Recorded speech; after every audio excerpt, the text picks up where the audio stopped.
Alright guys, welcome back to the channel. My name is Randall. This is the McClures. We're live Monday, Wednesdays, and Fridays, 3:30 to 5:30 if you want to come hang out with us on Rumble, rumble.com/McClures. Come chill with us. Checking out a Washington Examiner story today via the Bongino Report. It's a good place to get updated news articles and whatnot. But the son of George Soros has made repeated trips to the Biden White House, scored invite to a state dinner even. So Perriello,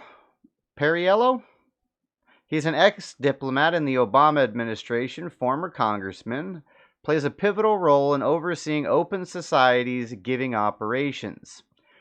Now, is Open Society the thing that Trump was recently harping on? One thing that confused me about that, if I'm not mistaken, didn't Open Society fund Trump in his last campaign or his first campaign? So the society is part of a larger Open Society Foundation network, which in 2021 shelled out at roughly $140 million to boost liberal causes according to tax forms. Now, interesting. So $140 million to boost liberal causes. So I wonder why. Who did I hear say that? I think I heard Anomaly say that Trump was getting money from Open Society. So if they're funding liberal causes, why would they be donating to Trump? That's interesting. So Governing for Impact, which discloses Perriello, as a board member on its website, has boasted an internal memo about its success in reversing Trump-era policies related to climate, education, labor, housing, and healthcare.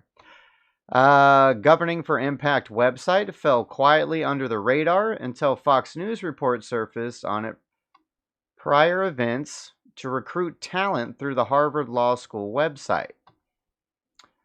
Well, we know if you go through Harvard, you pretty much come out a lefty, so I guess that's a good place for them to recruit from. So GFI's executive director, Rachel Klarman, a Harvard Law graduate, used to be a policy analyst for Democracy Forward, which is a liberal advocacy group chaired by Democratic lawyer Mark Elias. Now, Mark Elias, his name pops up all over the place. He's a shady Democrat operative. So he's got his mucky hands all over the road. Open Society, Soros Foundation to promote Open Society Group.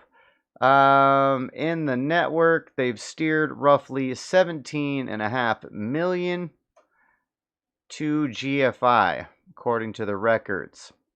Now, this Perriello guy visited 5 times with Kimberly Lang, an executive assistant for the Transportation Secretary Administration, former assistant to the National Security Council. They do love their stupid titles over in D.C., don't they? That's according to the White House visitor logs. He also visited twice with Johannes Abraham, Council's former chief of staff, who is now U.S. ambassador to the Association of Southeast Asian Nations. Other government personnel Perriello has visited with the White House policy advisor Richard Figueroa, Jordan Finkelstein, chief of staff to senior Biden advisor Anita Dunn. So staff members have their own staff members? Okay. It's a deep web of bullshit, ain't it?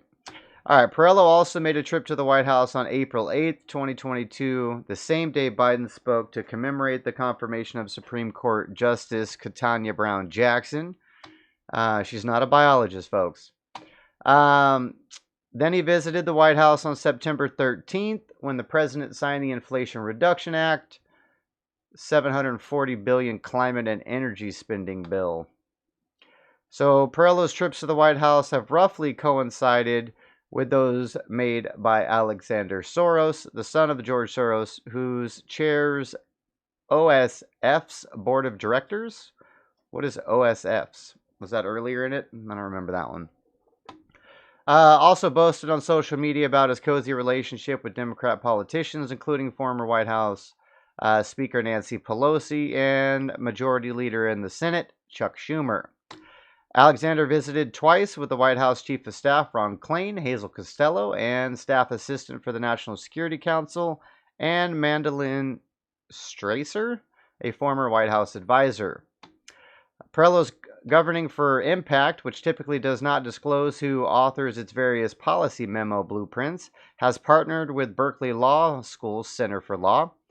So Berkeley and Harvard both toast to the liberals. Energy and the Environment and the Economic Policy Institute, a pro-labor union group co-founded by ex-Clinton Labor Secretary Robert Reich.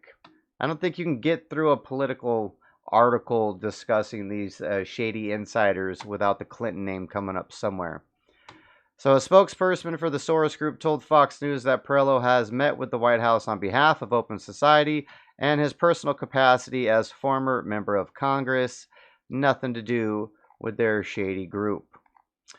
Okay. Definitely interesting. Definitely interesting.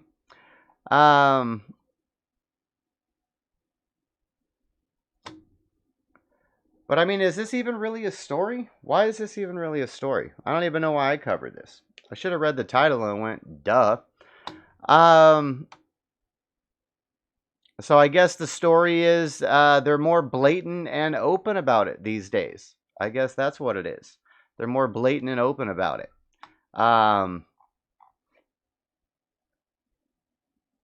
Yeah, we don't have to meet up an event where I'm there to do something else and then we sneak off and have a little chitty chat. We can just, no, just come visit. Visitor logs. We don't care if you're top operative for the, I think the richest guy who hates the country the most. Why not? Just come in, have a chat. Make your rounds, talk to everybody. Interesting. Interesting. I don't know. I don't know.